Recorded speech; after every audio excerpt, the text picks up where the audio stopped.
Ku saa 8 ogw'emisana Ssaabaminisita omuggya Dr. Ruhakana Rugunda abasinga gomanyi nga Ndugu atuse ku Parliament.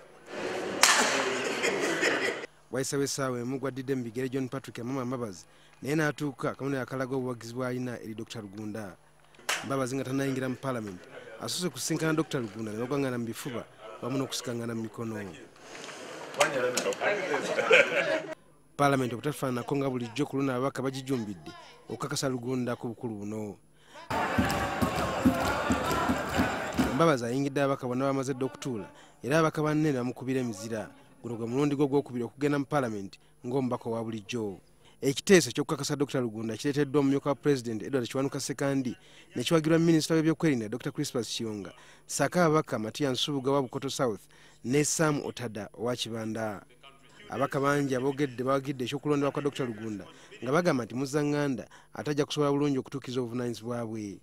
Omu ku bawagidde ekiteeso kino abadde Amama Mbabazi ng'ategeezezza nga bamanyidde Rugunda emyaka 56 era nga bazze beetaba bonna mu ntalo ez'okununula eggwanga.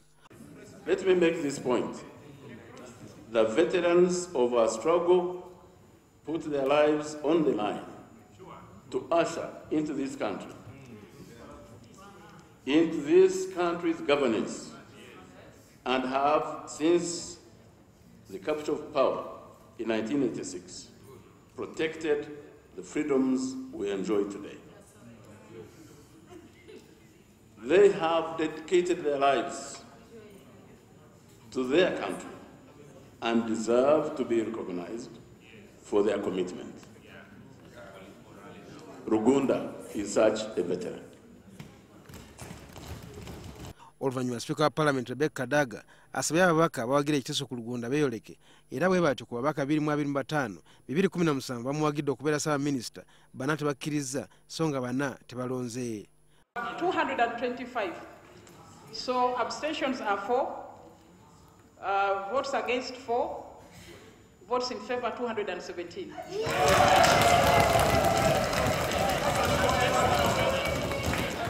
Rugunda agambye nti musanyufu olw'obwesige obumuteereddwamu.